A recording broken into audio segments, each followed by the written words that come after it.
4, 12. Et la seconde lecture, nous serons dans 1 Samuel 2. Nous allons commencer notre lecture à partir du 5e verset jusqu'au 8e. Nous n'allons pas prendre tout le verset 5, nous allons prendre juste la dernière partie. Nous continuons jusqu'au 8e verset. Notre premier lecteur, 1 Samuel 2. Vous prenez le 5e verset à partir de sa dernière partie, même la stérile, tu commences par là, jusqu'au 8e verset. Alléluia. Alléluia. Nous disons d'abord merci à Dieu pour la grâce qu'il nous a accordée ce matin. Il nous a aussi accordé le privilège de nous tenir au-devant de ces saints que vous êtes, afin de vous parler de sa part. Nous lui disons également merci pour votre présence. Vous avez répondu à l'appel de Dieu. Vous êtes venus pour entendre Dieu vous parler, écouter Dieu vous parler. Et nous sommes reconnaissants à Dieu parce que c'est lui qui vous a amené dans sa maison. Bien-aimés dans le Seigneur, depuis le mercredi, nous sommes en train de parler du haut de cette chair. Nous sommes en train de développer un thème que nous avons intitulé « Le salut et les bénéfices du salut ». Le salut et les conséquences de ce salut. Et lorsque je parle du salut,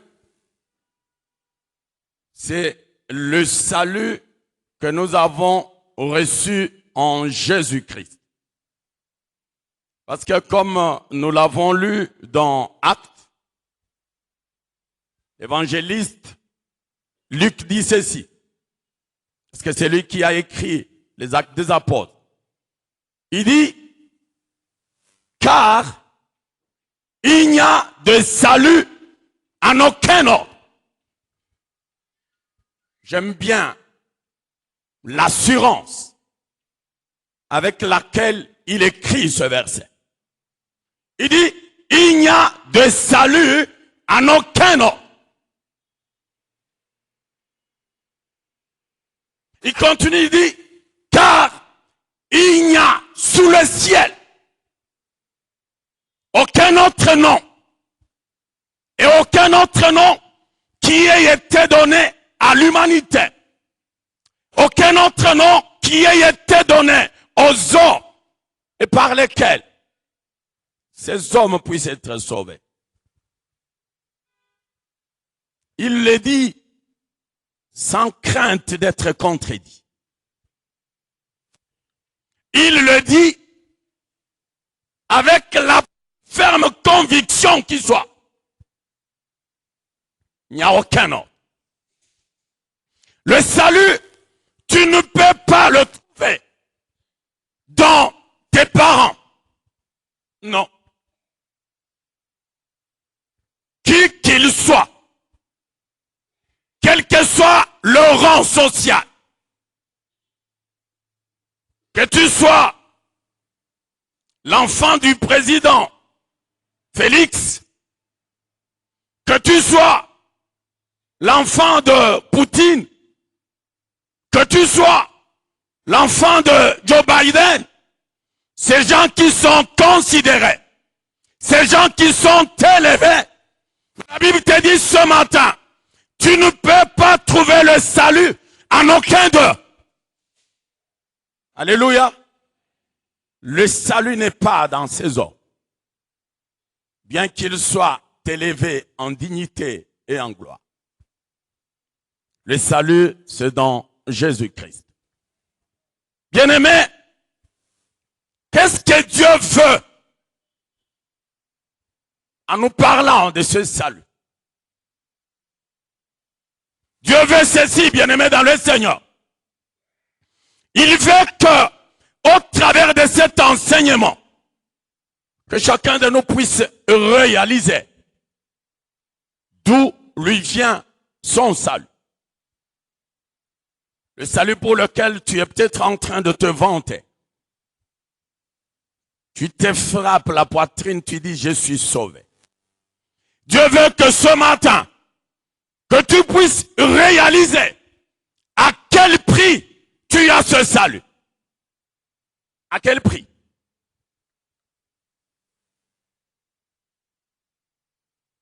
Je l'ai dit au courant de la semaine. Peut-être que tu as seulement entendu quelqu'un te parler de Jésus. Jésus sauve. Jésus nous libère. Jésus nous guérit. Il fait ceci, il fait cela. Et il dit, il y a encore de la place à la croix. Si tu crois, tu seras sauvé. Peut-être que tu as entendu quelqu'un tenir un tel discours. Et tu t'es dit, moi aussi, je donne ma vie à Christ. Je l'accepte comme Seigneur et Sauveur, afin qu'il soit le maître de ma vie. Mais sans que tu n'aies réalisé, bien-aimé dans le Seigneur, le prix auquel tu as ce salut. Dieu veut que tu puisses réaliser cela. Et que tu puisses en mesurer l'ampleur, la gravité. Deuxièmement, Dieu voudrait que ce salut dont je te parle puisse être pour toi un miroir. Alléluia. Un miroir. Et pas un miroir. Pour que chaque matin, lorsque tu viens de ta douche, que tu te regardes, que tu te mires, que tu te regardes et que tu dises, ah, je suis beau, ah, je suis belle. Non. Tu seras en train de te regarder dans ce miroir, afin que tu sois en train de mesurer tes actions par rapport à ce salut. Afin que tu sois en train de mesurer ton comportement, tes attitudes par rapport à ce salut. Et enfin, Dieu veut que chacun de nous, enfants de Dieu, nés de nouveau, que chacun de nous puisse s'approprier les conséquences. Que chacun de nous puisse s'approprier tous les bénéfices qui en découlent. Les bénéfices qui découlent de ce salut que tu as reçu. Nous avons dit ceci, bien-aimés dans le Seigneur, que nous ne pouvons nullement parler du salut sans pour autant parler du sacrifice. Et nous avons dit aussi que nous ne pouvons pas parler du sacrifice sans parler du sacrificateur. À l'inverse aussi, nous ne pouvons pas parler du sacrificateur sans parler du sacrifice. Alléluia. Alléluia. Bien-aimés dans le Seigneur, cela nous a amenés à tracer une ligne de démarcation entre les sacrificateurs de l'ancienne alliance et celui de la nouvelle alliance qui n'est autre que Jésus-Christ. En 3-4 points, nous avons dit ceci. Que les sacrificateurs de l'ancienne alliance, la Bible dit, si vous lisez Hébreux 7, vous descendez. La Bible dit, ils étaient nombreux. Pourquoi ils étaient nombreux? Parce que la mort les empêchait d'être permanents. Ça veut dire que vous avez un sacrificateur aujourd'hui, après demain, il meurt. Mais parce que la sacrificature doit continuer, il y a quelqu'un d'autre qui le remplace, afin de perpétuer le sacerdoce.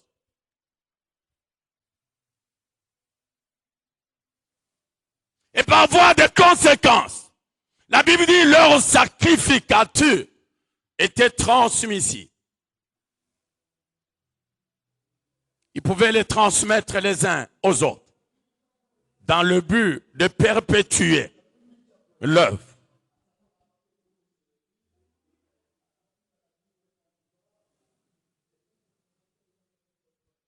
À cette différence, bien-aimés dans le Seigneur, la Bible nous parle du souverain sacrificateur. Jésus. La Bible dit, lui, son sacerdoce à lui, sa sacrificature à lui, n'était pas transmise ici. Pourquoi cela? Parce que lui, il vit éternellement. Jésus vit éternellement. Le point suivant, nous avons dit ceci, que les sacrificateurs de l'ancienne alliance, ils offraient les bœufs, les vaches, les brebis, les moutons et consorts. Et ils le faisaient régulièrement. Ils le faisaient régulièrement. Parce que chaque fois que le peuple péchait, il fallait amener ses sacrifices afin qu'au travers de ces sacrifices, de ces offrandes, qu'ils puissent obtenir le pardon des péchés des enfants de Dieu.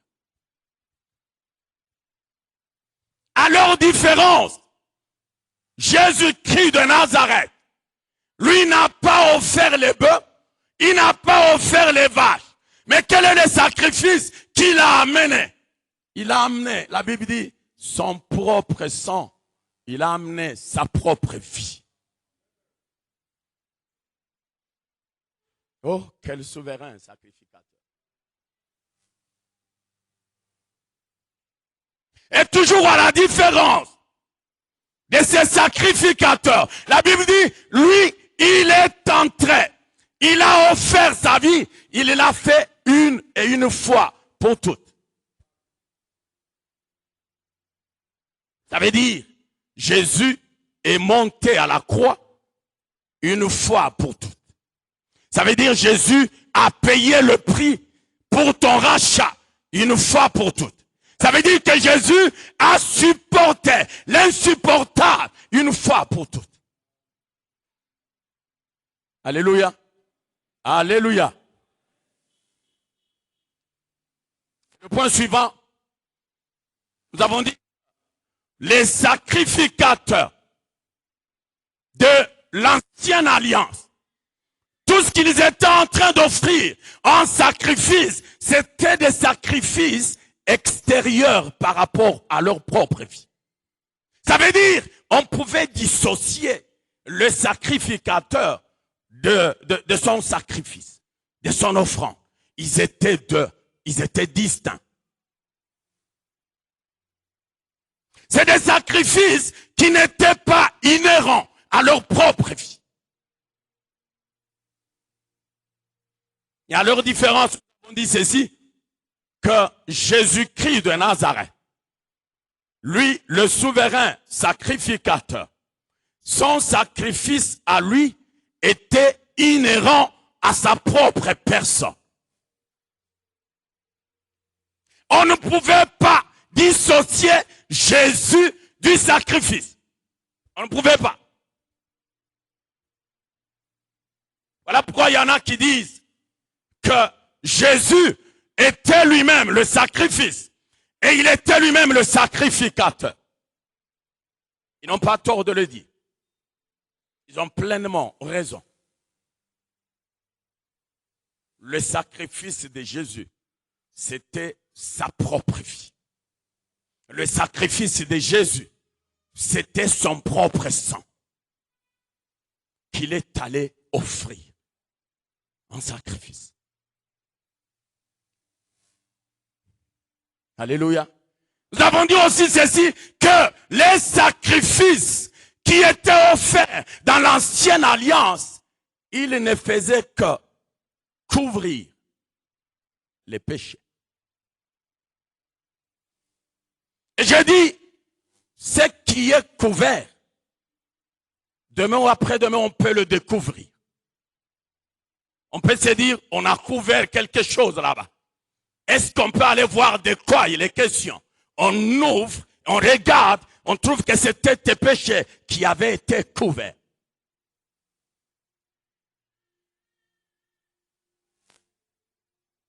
Mais à leur différence, le sacrifice de Jésus, lui n'a pas couvert tes péchés.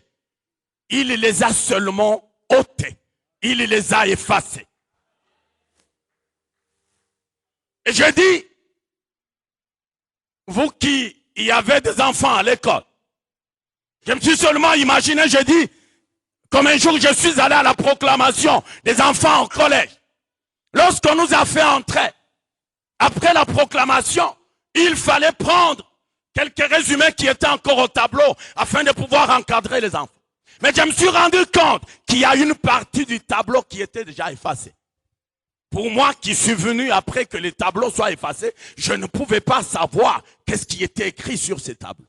Parce qu'on a déjà tout effacé.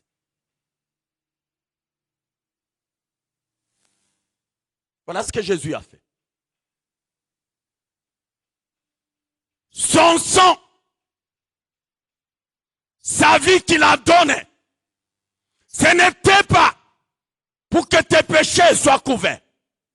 Sinon, il n'y aurait pas de différence entre les sacrificateurs de la nouvelle alliance et ceux de l'ancienne alliance. Il n'y aurait pas de différence. Mais parce qu'il eût fallu que la différence soit établie, le sacrifice de Jésus à lui, il a ôté tes péchés. Il les a effacés. Est-ce que nous pouvons acclamer?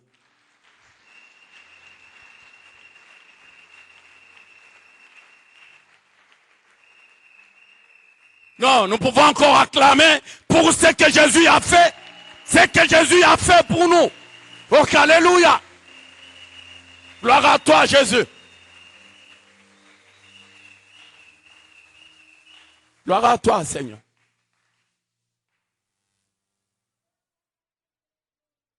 Voilà comment tu es arrivé au salut.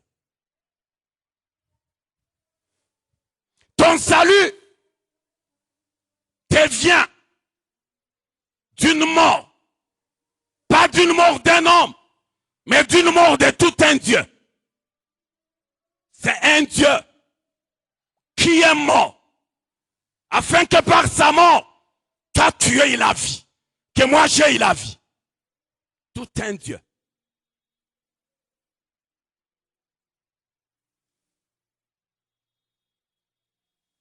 J'ai dit l'autre fois que si les Juifs, en criant, crucifiez-le, crucifiez-le, crucifiez-le, s'ils savaient qu'avec ce refrain, qu'avec cette réclamation, moi j'allais être sauvé, ils ne l'auraient pas fait. Ils ne le feraient pas. J'ai dit aussi quelque part qu'ils savaient ce qu'ils étaient en train de dire. Pourquoi cela, bien-aimé? Parce qu'en disant, relâchez-nous, Barabbas. Relâchez-nous, Barabbas. Relâchez-nous, Barabbas. Ils ont compris que la mort de Barabbas ne pouvait pas te sauver, toi.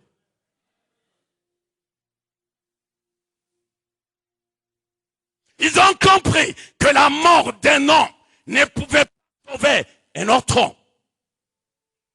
Jamais. Ils ont compris que la mort d'un impie ne pouvait pas sauver un autre impie.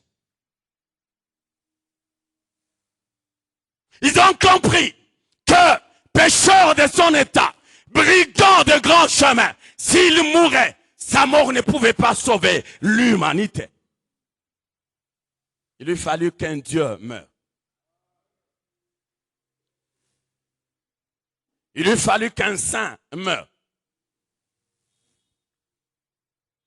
Est-ce que la mort d'un saint pouvait me sauver, pouvait te sauver, nous qui étions des pécheurs? La mort d'un Dieu seul pouvait sauver un homme que tu es, un homme que je suis. Il fallait qu'un Dieu meure.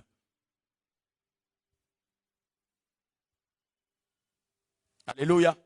Je dis ceci, que ce que Christ a fait, il l'a fait, je le dis bientôt là, une fois pour toutes. Ça veut dire, par rapport à tes actions, tu devrais chaque fois être en train de les peser. Tu devrais chaque fois être en train de les analyser. Parce que, dis-toi, que chaque fois que tu te compromets, tu remets Jésus à la croix. Chaque fois que tu te méconduis, tu remets Jésus à la croix. Chaque fois que tu empruntes des chemins, des voies tortueuses, tu remets Jésus à la croix.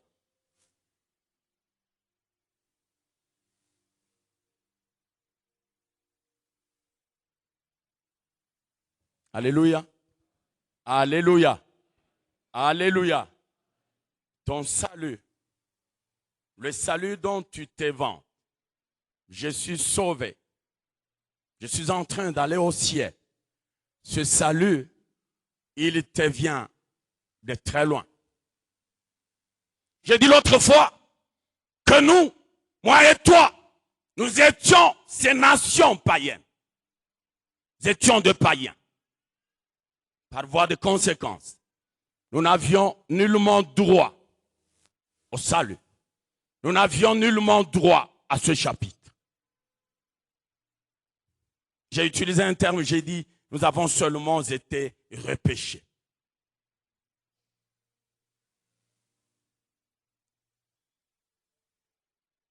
Nous avons seulement été repêchés. Voilà pourquoi la Bible dit, dans Hébreux 2, 3, il dit ceci. Comment échapperons-nous? Comment allons-nous échapper? Si nous pouvons être en train de négliger un si grand salut.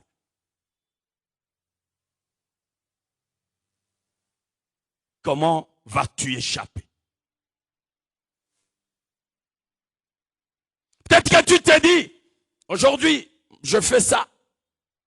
J'ai toujours demandé pardon. Dieu, il est compatissant, il est miséricordieux. Et chaque fois que je l'approche pour demander pardon, il me l'a toujours accordé. Tu réfléchis en insensé. Tu réfléchis en insensé.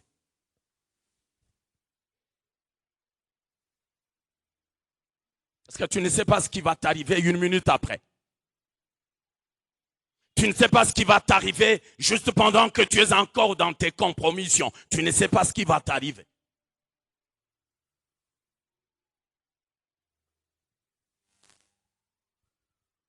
Alléluia. Alléluia. Le vendredi, nous nous sommes mis à passer en revue certains bénéfices du salut. Nous avons pris le tout premier bénéfice que nous avons appelé ou intitulé l'élection divine. Éphésiens 1, verset 4.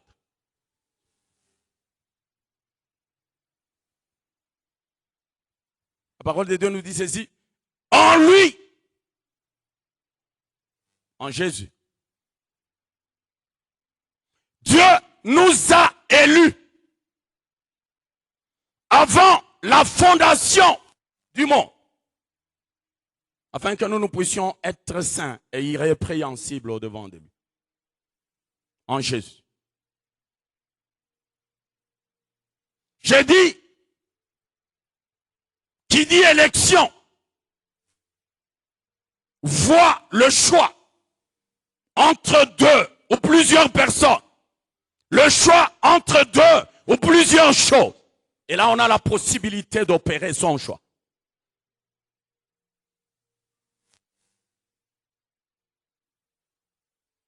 Et d'ici, on est devant une personne. Si on est devant une chose, on va juste parler de la cooptation. La chose, la personne a été cooptée. Parce qu'il n'y a pas eu possibilité d'opérer le choix.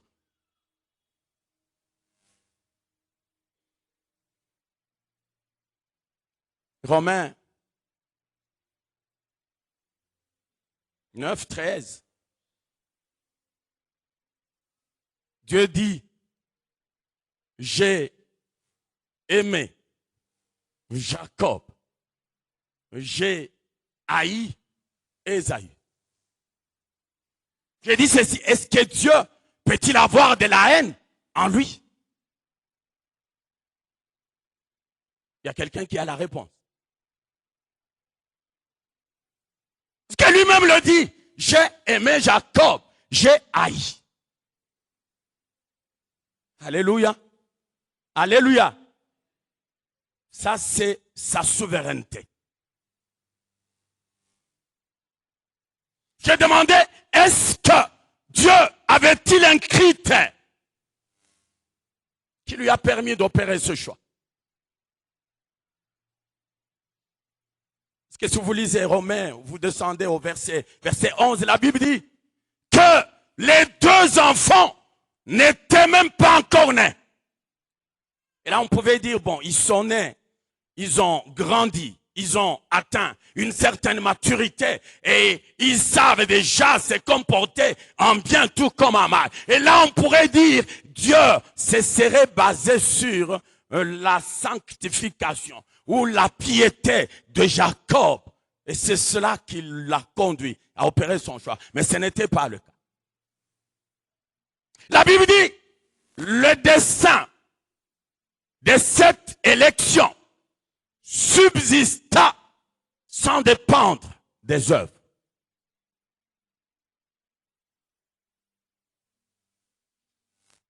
Ce dessein a subsisté sans dépendre des œuvres.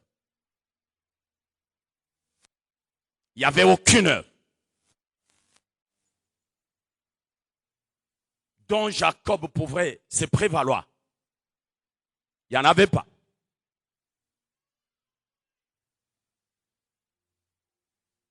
Si vous lisez Ephésiens 2, 8, vous prenez aussi le verset 9, il dit, ça n'a pas été par les œuvres pour que d'aucuns s'enorgueillissent. Ça n'a pas été par les œuvres. Il est en train de parler du salut. Il dit, c'est par la grâce que vous êtes sauvés. Et cela par le moyen de la foi. La grâce. Il n'y a aucune œuvre. Aucune. Lorsque vous lisez Romains 19, il dit quoi? Si tu confesses de ta bouche le Seigneur Jésus, et si tu crois dans ton cœur que Dieu l'a ressuscité des morts, tu as la vie avec toi, tu es sauvé. C'est cela que tu as fait. Juste cette déclaration. Aucune œuvre. Aucune. Voilà comment tu es sauvé.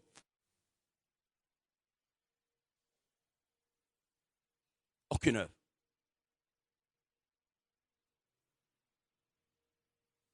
Et le même verset 4, il dit, le but ou l'objectif pour lequel Dieu t'a élu, toi, c'est pour que tu sois saint et agréable, irrépréhensible, irréprochable. Donc quelqu'un que l'on ne peut pas reprendre, quelqu'un que l'on ne peut pas blâmer parce qu'il est droit, parce qu'il est correct dans ses voies.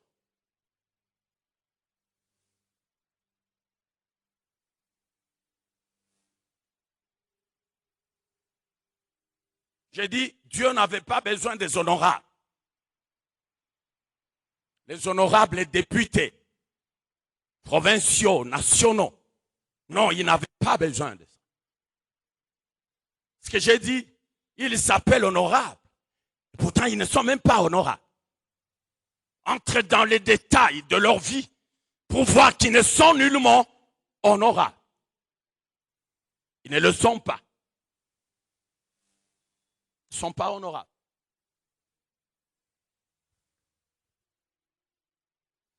Dieu avait besoin d'un troupeau que lui-même va paître. Dieu avait besoin de quelqu'un qui lui appartienne l'hygiène et que lui-même va prendre en charge dans les moindres détails. Il n'avait pas besoin de messieurs les honorables.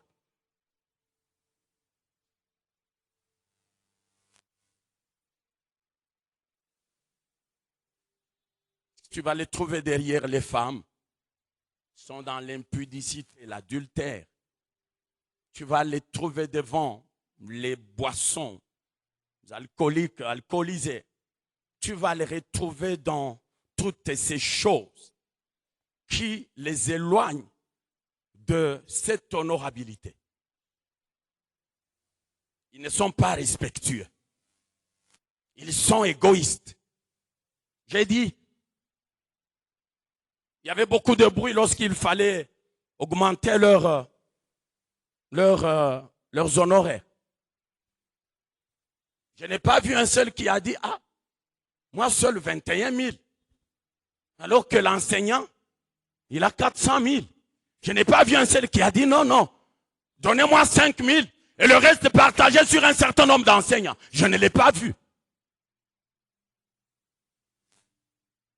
Et donc j'ai dit, les bruits que nous entendons, les campagnes comme ça, c'est du jamais, des choses déjà vues, déjà entendues. Ce qu'ils sont en train de dire là, nous les avons déjà entendus par leurs prédécesseurs. Mais qu'est-ce qu'ils ont fait lorsque nous leur avons accordé notre confiance? Ils ont fait quoi? Qui a encore pensé à toi?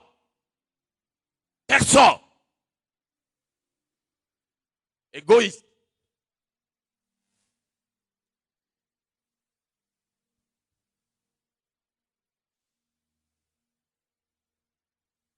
Le choix de Dieu n'est pas parti de tes œuvres. Le choix de Dieu est parti de la volonté souveraine de Dieu. Il dit, je ferai miséricorde à qui je fais miséricorde. J'aurai compassion de qui j'ai compassion. La miséricorde de Dieu, les compassions de Dieu.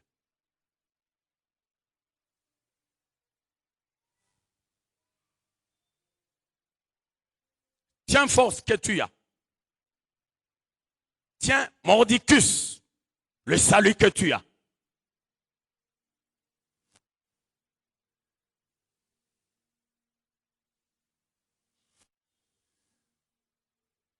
La Bible parle de jours de détresse.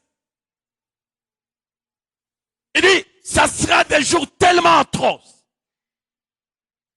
L'Éternel s'est dit, à cause des élus, que toi tu es, que moi je suis, que les jours soient abrégés. À cause de toi. Ça veut dire, l'élu de Dieu. Dieu est capable de changer les cours des choses à cause de toi. À cause des élus, il abrège les jours. Parce qu'il dit, si tel n'est pas le cas, nombreux, ils verront le salut de très loin. Ils entendront parler du salut de très loin. Les jours sont abrégés à cause de l'élu de Dieu que tu es. Tu as du prix aux yeux de Dieu. Tu as un grand prix aux yeux de Dieu. Nous avons pris le deuxième bénéfice, nous avons dit l'identité divine. Ephésiens 1, 5.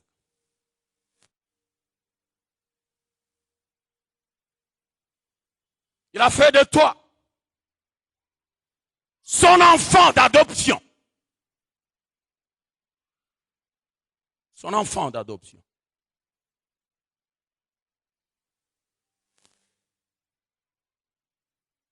Jean 1, vous lisez à partir du 11e verset, la Bible parle de la lumière. Et dit, elle est venue vers les siens, mais les siens ne l'ont point reçu. Il descend ici, mais à tous ceux qui l'ont reçu, à tous ceux qui croient en son nom, il leur a donné le pouvoir de devenir enfants de Dieu. Et lesquels sont nés, non pas du sang, non pas de la volonté de la chair, non pas de la volonté de l'homme, mais de la volonté de Dieu lui-même. fait que tu sois enfant de Dieu, cela n'est pas venu de ton papa, de ta maman, de ton oncle, non. La volonté de Dieu lui-même. J'ai dit, qui dit parent, voit cette relation. Père-fils, fils-père. J'ai dit aussi que quelqu'un avait dit du haut de cette chair qu'un lion ne peut donner naissance qu'à un autre lion. Alléluia. Un lion ne peut pas donner naissance à une chèvre, à un mouton, non.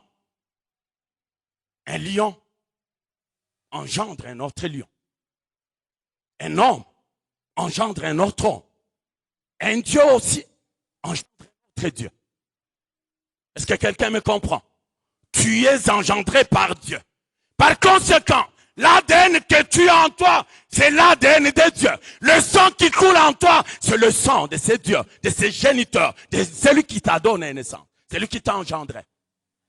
Tu as l'identité divine. Identité divine. Alléluia.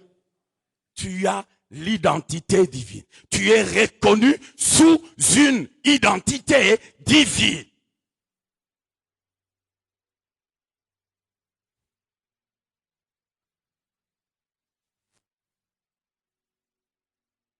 L'autre fois, j'avais parlé du haut de cette chair j'avais développé un thème.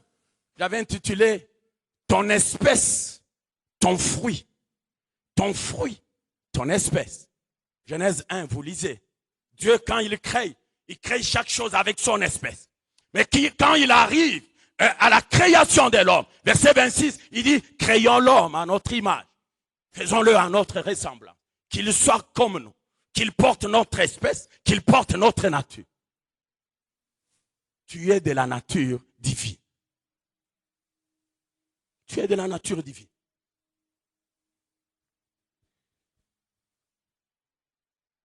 Tu es de la nature divine.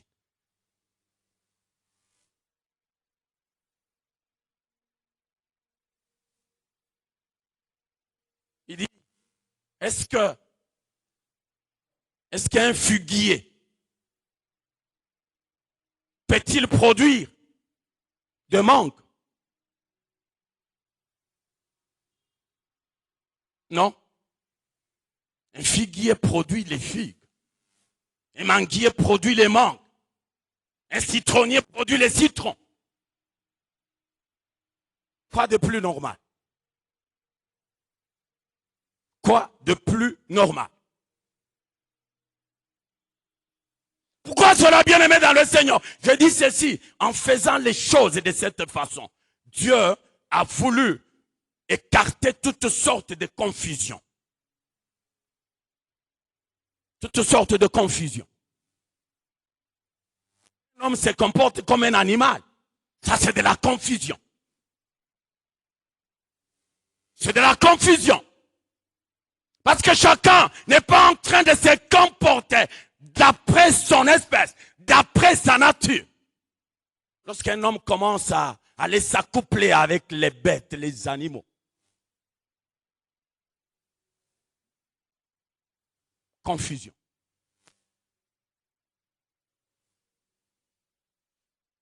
Dieu a voulu qu'il n'y ait pas, même pas la moindre confusion, même pas la moindre, en faisant les choses de cette façon.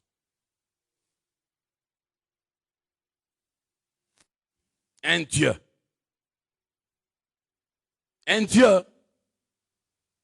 il est au-dessus de la mêlée. Un Dieu, il est au-dessus des problèmes. Un Dieu, il est au-dessus des défis. Il est au-dessus des échecs. Parce qu'il a la nature divine. Parce qu'un Dieu n'échoue jamais. Mes amis, si nous avait parlé de ces choses, quand il avait dit Pierre marcha sur les eaux. Qu'est-ce qui poussa Pierre à marcher sur les eaux? C'est sa nature divine. Sa nature divine. Ça veut dire, toi aussi, tu peux marcher sur les eaux. Tu peux marcher sur tes problèmes. Tu peux marcher sur tes guerres, tes difficultés. Tu peux marcher dessus. Comme j'ai dit, un Dieu ne pleure pas, mais un Dieu fait pleurer. Un Dieu n'est pas effrayé, mais un Dieu effraie. Un Dieu n'a pas peur, mais il effraie, il épouvante. C'est ça un Dieu. C'est ça. C'est à quoi t'exposes cette nature divine que tu as en toi. Tu es un Dieu. Tu es un Dieu.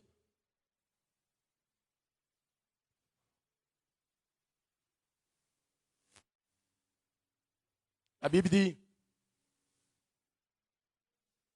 dans Hébreux 7, 26, il nous convenait, en effet, d'avoir un souverain sacrificateur comme lui, comme Jésus.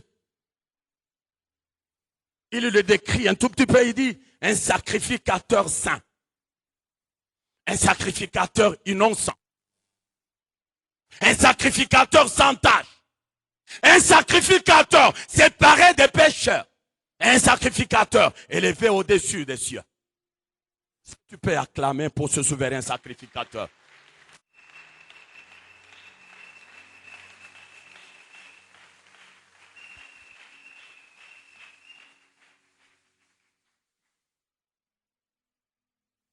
Et Jean 4 dit, tel il est, tel nous sommes dans ce monde. Que cela parce que c'est ta nature. Tel que Jésus est, tel que tu es dans ce monde. C'est cela. Notre temps file. Nous avons lu dans 1 Samuel 2. C'est l'histoire de Dan. Si vous commencez ce chapitre de le début, on parle du cantique d'Anne. Et quand elle-même commence, elle dit, mon cœur s'est réjoui en l'Éternel. Ma force a été relevée par l'Éternel. Il a ouvert ma bouche contre mes ennemis. Il dit, je me réjouis de son secours. Le secours de Dieu. Et le secours que Dieu accorde à ses enfants.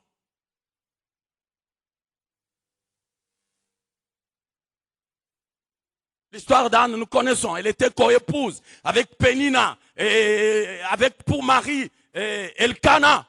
Pénina avait des enfants. Anne n'en avait pas. Elle en a terriblement souffert. Elle a souffert des moqueries, des railleries. Elle a souffert des mortifications. Elle a souffert. Elle a alors souffert.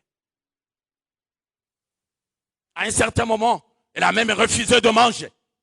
À quoi ça me servirait de manger? Avec toutes ces moqueries, toutes ces mortifications. Mais elle n'a pas lâché. Et s'est tournée vers le Seigneur. La Bible dit régulièrement, elle s'est rendue au temple. Elle a prié, elle a prié, elle a prié, elle a prié. Ça ne marchait pas, la réponse ne venait pas. À un certain moment, la Bible dit, elle a fait un vœu. Elle a fait un vœu. Tu pries, tu pries, tu pries. Lorsque tu vois que ça ne marche pas, change de stratégie. Change de stratégie. Le jour qu'Anne a changé de stratégie, elle a été exaucée. Elle a eu un enfant. Comme elle l'avait promis à Dieu, cet enfant, il est allé le laisser dans le temps. J'aime ce chant. Et dit, même la stérile, elle enfante cette fois. Alléluia. Elle enfante cette fois. Elle continue à dire, Dieu, il est celui qui fait mourir. Il est aussi celui qui fait vivre. Il fait descendre dans les gènes. Il en fait aussi sortir. Il appauvrit il enrichit. Il abaisse, il relève. C'est Dieu en qui tu as cru. Voilà ce qu'il est capable de faire. Tu as besoin de quoi? De la richesse. La Bible dit, Dieu est celui qui enrichit. Il est celui qui enrichit. Ne va pas auprès des devins. Ne va pas auprès des marabouts. Ne va pas consulter les loges. Dieu, il est celui qui élève. Il est celui qui rabaisse. Alléluia. Alléluia. Et il fait ces choses en faveur de ses enfants. Voilà pourquoi tu as intérêt à t'accrocher. Tu as intérêt à le chercher de tout ton cœur. Alors il va se laisser trouver par toi. Il dit, de la poussière, je vais terminer par là. Il retire le pauvre. Du fumier, il relève l'indigent. Et pourquoi il le fait? La Bible dit, il le fait asseoir à une même table avec les grands. Alléluia. Voilà ce que Dieu fait. Et lorsqu'on est sur une même table avec les grands, on est aussi grand. Grand. Quelqu'un avait écrit sur son portail, il dit, les grands hommes, ils parlent des idées et de principes. Les hommes moyens parlent du matériel. Et les faibles et les moindres parlent des autres. Lorsque tu vas t'asseoir avec les grands, ton discours, ça sera les idées et les principes. Laisse-moi te dire ceci. Lorsque tu t'assois avec un président, tu es aussi président. Lorsque tu t'assois avec un ministre, tu es aussi ministre. Lorsque tu t'assois avec un PDG, un honorable, tu es aussi PDG, tu es aussi honorable. Je vois que vous doutez. Ah, Pasteur Pierrot, mais je peux juste avoir une audience auprès du président. J'ai un dossier, on m'accorde l'audience. Je vais, je le vois, je lui parle, après je quitte. Mais comment tu dis que je suis aussi président? Tu es président. Tu es ministre, tu es honorable. Voilà ce qui va t'aider à comprendre. Il dit, il les fait asseoir à une même table avec les grands. Et enfin, il dit, il leur donne en partage un royaume de gloire. Oh, alléluia!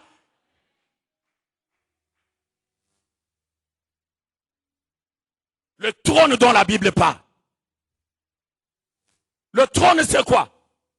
Mais c'est un siège élevé sur lequel les souverains sont assis lors des cérémonies solennelles. Mais Dieu dit, il te donne ce trône en partage. Quelqu'un ne m'a pas compris. Lorsque vous partagez le trône, ça veut dire quoi? Parce que sur le trône, il n'y a que le souverain, il n'y a que le roi, le président, les ministres qui sont assis. Lorsque vous partagez le trône, ça veut dire le souverain est assis ici, toi tu es assis ici. Ça veut dire le président est assis ici, toi tu es assis ici, sur le même trône. Il vous donne en partage.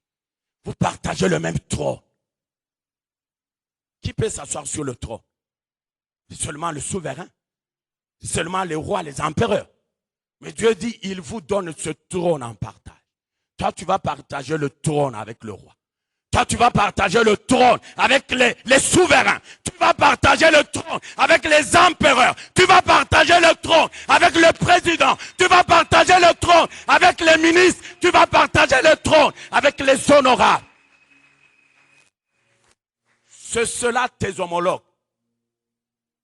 Je termine par là. C'est ceux-là, tes homologues. Alléluia. Ce sont ceux-là, tes homologues. Les présidents, les rois, les souverains, ce sont ceux-là, tes homologues. Incline ta tête dans la prière. L'évangéliste Christian va s'approcher.